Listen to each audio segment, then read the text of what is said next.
Hey everyone, this is Adam Elenbaas from Nightlight Astrology. Happy Friday, everybody. Today we are looking at Pluto's entrance into the sign of Aquarius, and we are going to talk about 5 radical ideas that Pluto in Aquarius might have us thinking about. Now, these are ideas that I thought to toss out because I believe they are the kinds of ideas we might see or get to know while Pluto is in Aquarius. But more than these are predictions of the specific types of ideas that we will see with Pluto and Aquarius over the next 2 decades, these are really the kinds of ideas. I want this to be an exercise in creative thinking about Pluto in Aquarius, and so I picked ideas that I think are radical enough to fit the bill.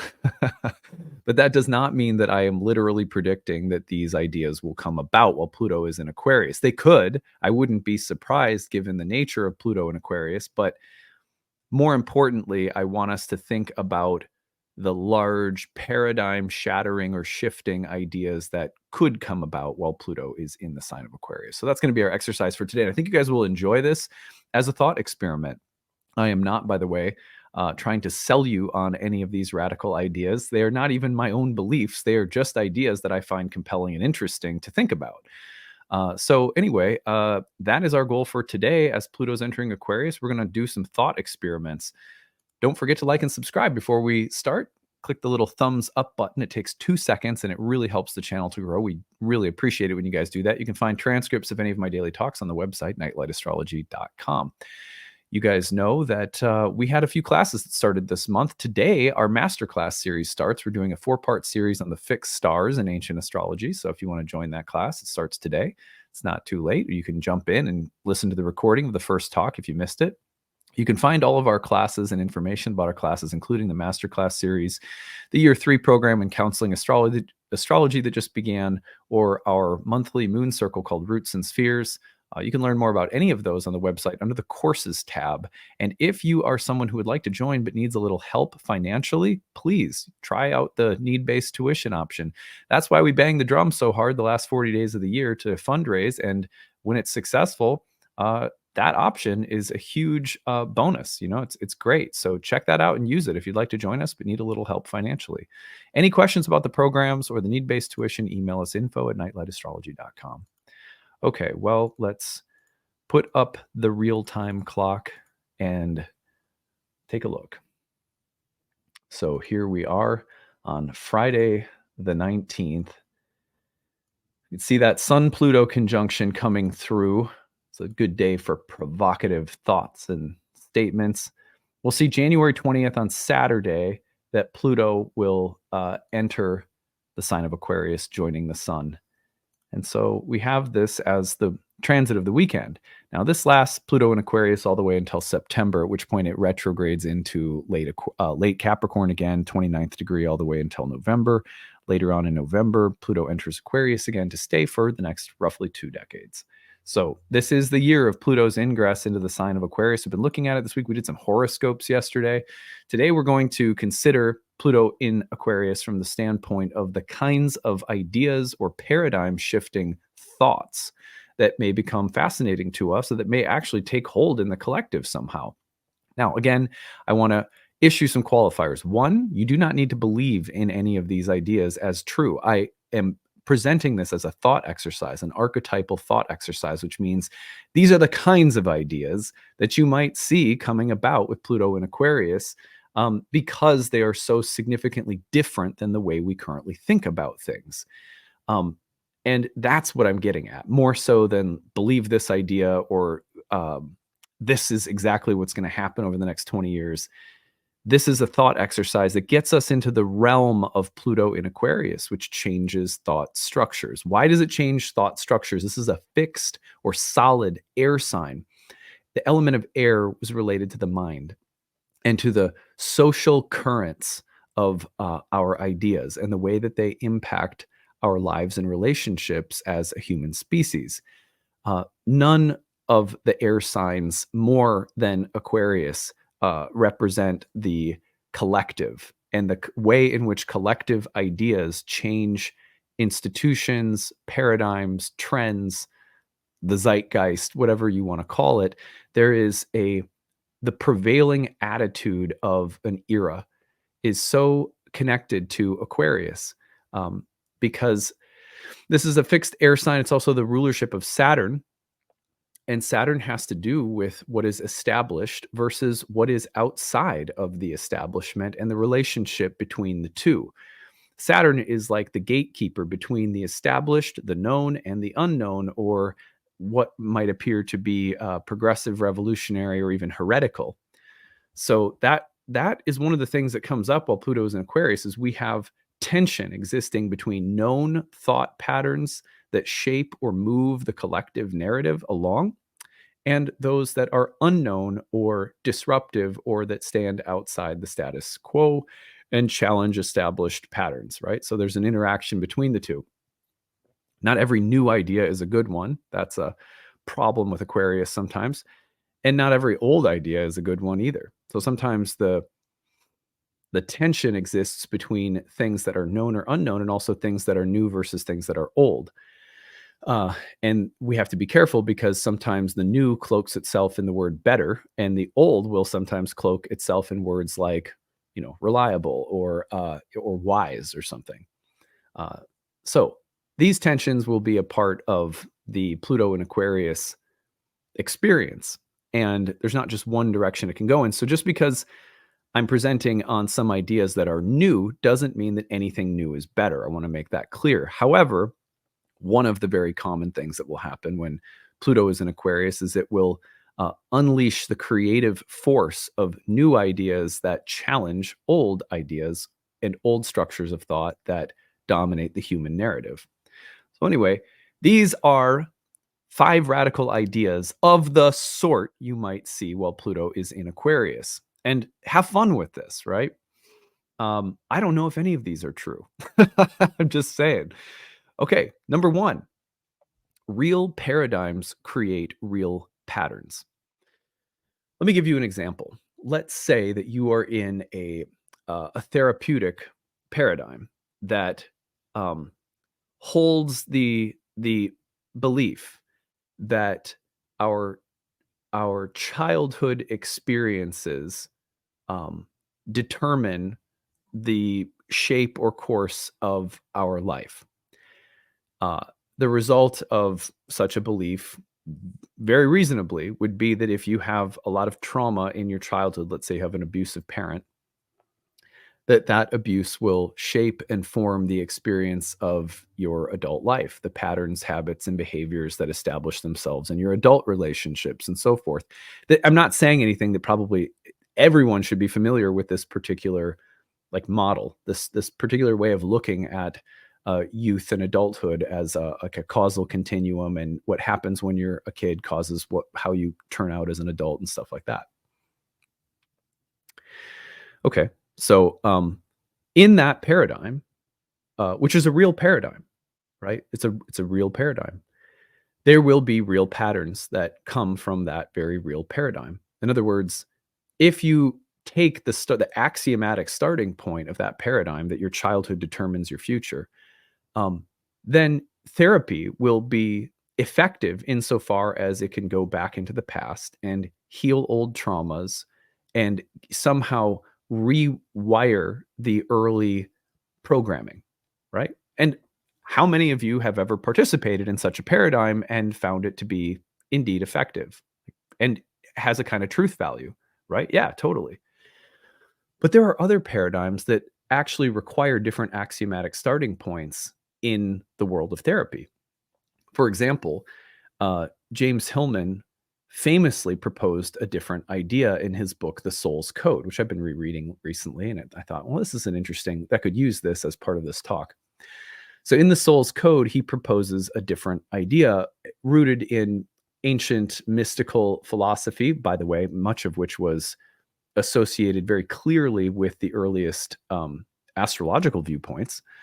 This comes from Hermeticism, Platonism, Neoplatonism, Pythagoreanism, Egyptian mysticism, and so forth. But the idea would be that there's an acorn theory, and that he presents in the book. And the acorn theory goes like this: your future destined self, right? Like let's call it the oak tree. Um, uh, it is the necessity of the oak tree that's contained within the acorn that actually, in a sense, causes the acorn to go through its initial stages. So this would be a way of saying that because because my future is established by my daimon and my soul, maybe prior to coming into a body, I'm going to be an astrologer someday. That actually it's that future that chooses and sets up the circumstances of childhood, the traumas, the difficulties, because they would be a necessary part of the future image of Adam the astrologer.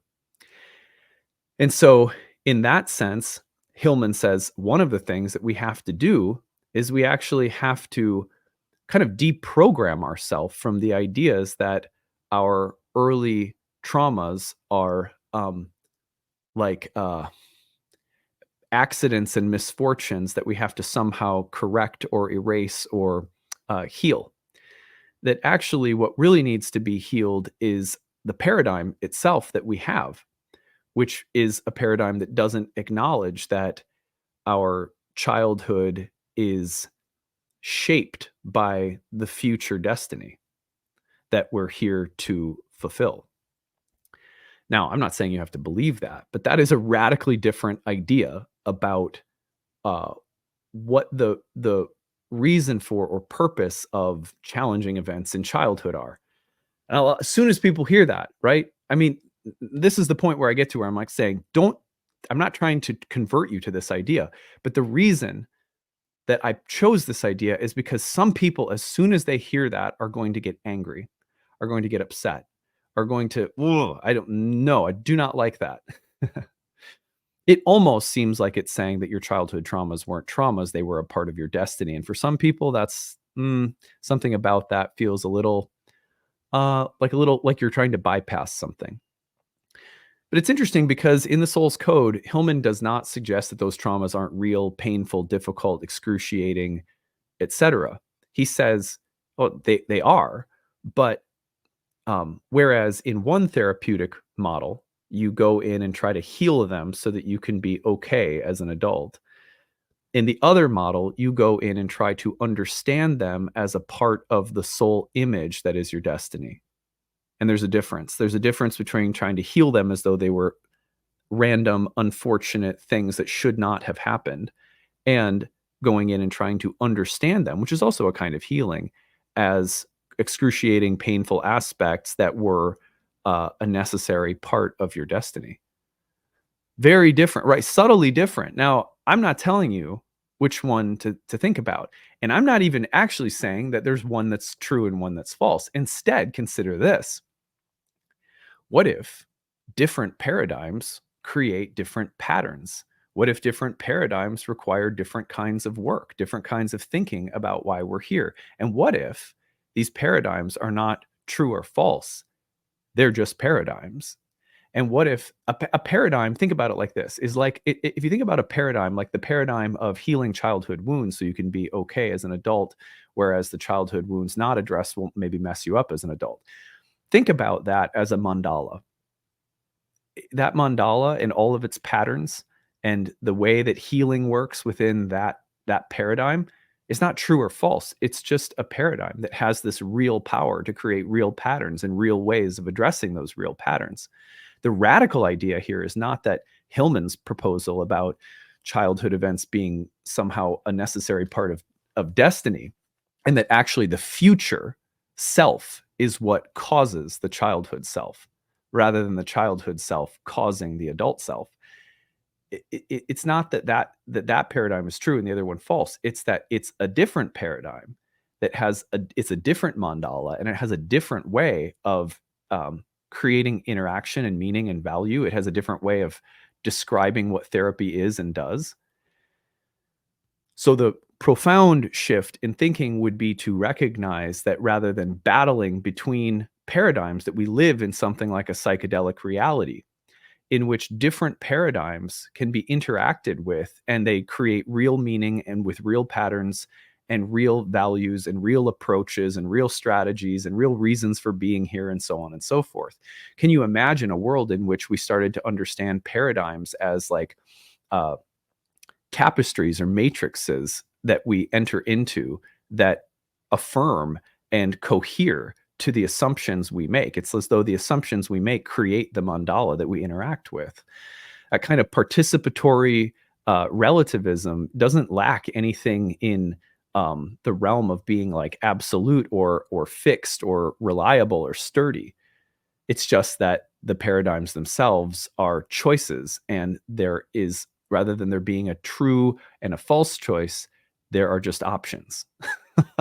That in and of itself represents a major way of, like, we would have to shift our whole thinking about paradigms and what their power is, and rather than running around trying to use scientific data to affirm one paradigm and deny another, we can start to recognize what I think most of us intuit, which is that data is always being used relatively to bolster a paradigm that's already being assumed. And like, there's really nothing wrong with that as long as we recognize that life is so much about the choices in worlds, choices in worlds that we live in.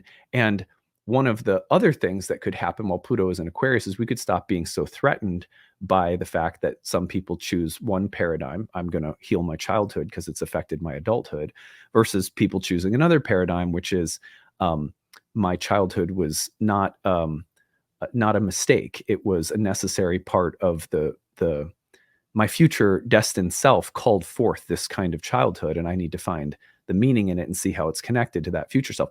They're just different choices, different paradigms that have different patterns that we participate in. That's, to me, that is a completely radical shift in thinking. And I'm not saying Pluto and Aquarius will do that. I'm just saying, isn't it? This is the kind of thing that I can imagine Pluto and Aquarius having us, challenging us to think about in the next, say, 20 years. Number two is causality and acausality both exist. To me, this is another radical idea that I don't think, I don't know. I don't think we've spent enough time thinking about it. I'm fascinated by it. I don't have the answer. I just think that the whole conversation is interesting. What is acausal philosophy?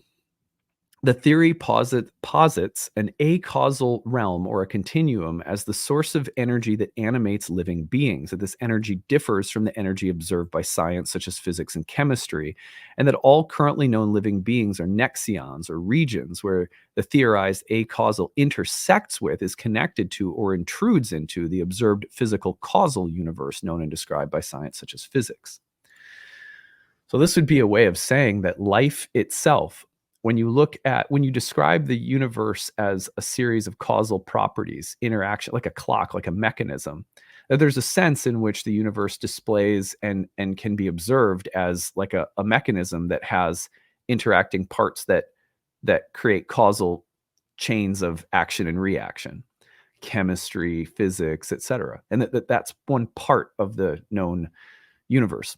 However, there's this other part where living beings that are sentient living beings have this animating, we'll call it consciousness or being, and that energy or consciousness is not caused by anything.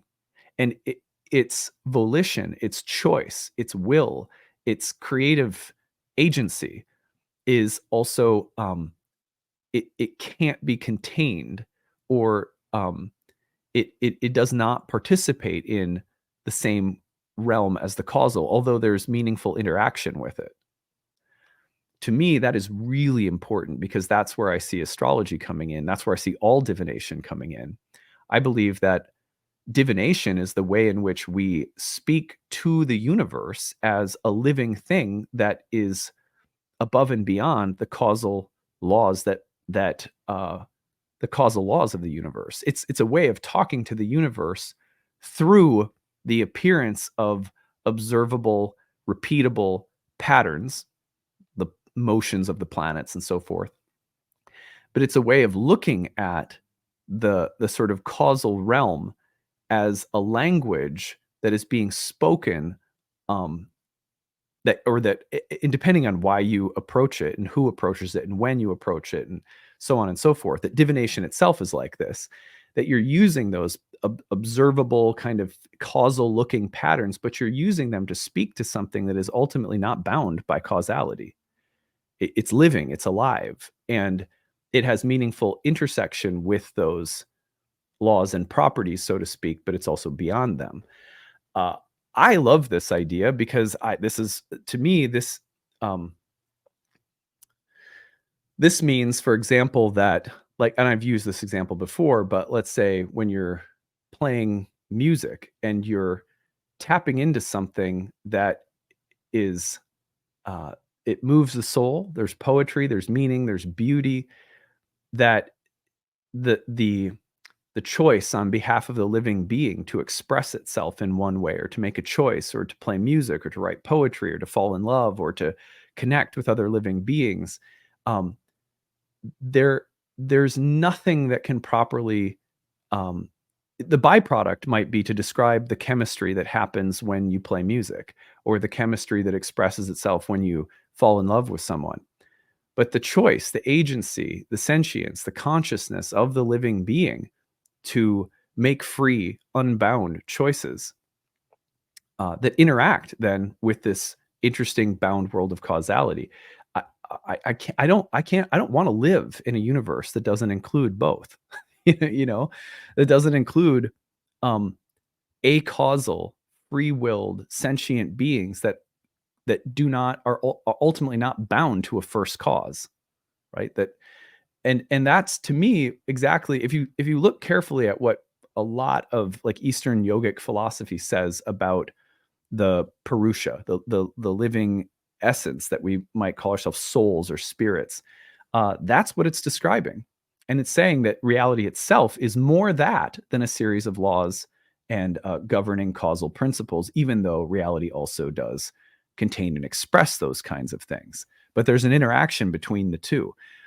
I believe that this is something that we may be.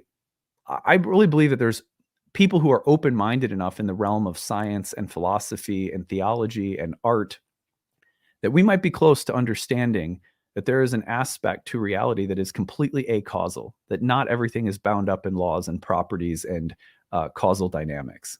So to me, that's the kind of radical idea you could see while Pluto's in Aquarius, and I hope I didn't labor that too long. The third one is basic. You've heard me say it before, but it's the idea that aliens are real. Now, I'm not saying, like, I think most of you probably listening to this are like, well, yeah, of course, we all, if you believe in astrology, you probably don't have a hard time thinking that alien life forms might be real. But consider all of the different ways in which our ideas about ourselves and reality and the universe and other planets and other star systems could shift tremendously if we got in touch with the reality of alien life, got in touch with another species, talked to them, learned about what they know about things like causality and acausality, consciousness, and the realm of physical causal interactions. What is the relationship between the causal and the acausal? How do paradigms work? Like, just imagine maybe meeting a species of life that is maybe a little bit more mature than we are in their understanding of these kinds of topics. Think of, I mean, so many things, from technology to philosophy to theology to science and physics. Think of what we could learn from getting in touch with another form of life that is intelligent. I wouldn't be surprised while Pluto's in Aquarius if we did. So that's another thing that could really shift our ideas. Number 4, answers are present in problems.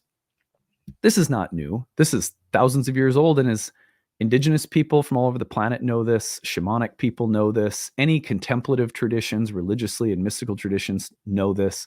But imagine if it became, imagine if there was a study or a New York Times, bestseller or something, and it became more broadly understood that answers are present in problems, or solutions are present in problems. I actually saw a video that reminded me of this recently, and it was the guy from Dawson's Creek. I forget it, James Vanderbeek, I think that's his name. Anyway, he was I guess he likes to muse. He like, philosophically, he likes to share his thoughts and ideas. And I saw this thing on, I don't know, his Instagram or something. Anyway, he was saying something I've been thinking about lately is that the answers are present in problems. And he was talking about how he has like a wood stove, and the glass pane to the wood stove is totally covered in soot. And he was getting chemicals and all sorts of stuff trying to figure out how to get it off. And then he learned that actually, if you take some ash from the inside of the fireplace and get it a tiny bit moist, put some on like a paper towel and get it moist, that the ash will actually easily clean the soot off the glass. And he said, "Isn't it amazing that the answer here is actually present in the problem? The soot has become a problem. Right next to it, the ash exists that can take away the soot on the glass." And he was using that as a way of suggesting that maybe we should be looking and contemplating the heart of our problems themselves more deeply. One of the things we tend to do is when a problem presents itself, we don't like it. And so we look away from it. And then we run around looking in any other direction because of how uncomfortable it is to look into the heart of a problem. And we run in all directions looking for the solution. For example, I was watching a documentary about fungi and what do you call it? Psilocybin mushrooms, but from Paul Stamets. I think it was called Fantastic Fungi. It's on Netflix, I think. It's a great movie if you're into that kind of thing. But anyway, I did I was looking at watching this movie with Ashley, and one of the things that I thought was really interesting was that they were talking about, oh gosh, I'm going to forget it now. Had something to do with the bees and the bees' relationship with the fungus and their way of using a fungus to solve the problem of like a pest that they had invading their colony or something. But it was more than that too, because it was about looking at fungus um, as the possible solution to removing various kinds of contaminants from the ocean, if I remember correctly. Anyway, the point that I found fascinating from all of this is the same one we're making here, which is that we look at problems in the environment and the earth and we start thinking of solutions that need to happen in labs. And sometimes we miss the obvious point, which is that there are a lot of things present in nature that present solutions to problems that are in nature. Like I found it interesting that I think James Vanderbeek was saying that there are certain kinds of the elements of snake poison, and then there's an antidote that's present in the snake as well. Or there was another thing where, and Ashley always points this out, where often close by to nettles, which can sting, is another kind of plant which, if you rub on the sting, will instantly help take away the stinging effect of nettles, and they tend to grow right next to each other. So there's lots of that. That's a paradigm shift. That's a radical idea that we should look closer to the heart of problems for solutions because they walk together. Different ways of knowing. Number 5 is what if someone came along tomorrow and said, "Oh, you know what? I've discovered that the universe is infinite, and so um, there's really no such thing as growth in some hierarchical sense." What if we came in contact with the idea that everything that we perceive as growth is just relative valuations of change? And again, those valuations are not meaningless. They're not to just be discarded. I mean, think of how dramatically it would shift our experience if someone came along and said, "You are an infinite soul. You have no cause. You have no start. You have no end. You're in a universe that is exactly like you, that has no start, that has no cause, that has no end. In the big scheme of things, you have absolutely nothing to worry about. In the big scheme of things, you can't grow. Not really. You can change. You can change directions. You can change clothing. You can change environments. You can change ideas. You can change people and relationships, places and adventures, but you're not growing positively or negatively. You just are. Now imagine that people really knew that. Like what if that was collectively recognized? I mean, on the one hand, you might have people that swing into nihilism and go, well, if that's the case, then nothing matters. But you'd have another group of people that would probably say, if that's the case, then I can take a deep breath, a sigh of relief, and maybe I can start letting go of things that also do not matter, like my constant judgment of myself and others, um, materialism, greed, vanity. You know, maybe that realization could feed into radical compassion and empathy. See what I mean? So, again, I don't necessarily predict any of these ideas will come about, but I find that these are the kinds of ideas that I sort of anticipate that Pluto in Aquarius will be pushing us to think about, and maybe not directly, but maybe indirectly through other things that are happening in the collective, in politics and science and technology and um, you know medicine and so forth. So anyway, I hope that you enjoyed this. These are ideas that I hope are sort of provocative, because when Pluto gets into Aquarius, it's like if you're not feeling like the biggest ideas that you have, the organizing principles, most of which for us are so axiomatic and assumed that we're not even conscious of them, that by getting in touch with ideas like this, it should make you feel like, you know, I don't like that you're talking about all these big ideas. You're just trying to sound smart. It's like if you notice yourself getting irritated by talking about radical ideas and radical challenges to everyday ideas, good, because that's Pluto coming into Aquarius. Not just me saying these things. I'm trying to introduce things that you are likely to experience in the next 20 years, that you're likely to be sort of provoked or rattled by. So anyway, uh, the last thing that I will say is that um, if you missed yesterday's horoscopes, you can look back at those for sort of a more practical, where is Pluto in Aquarius showing up in my life? I think that might be beneficial for some of you.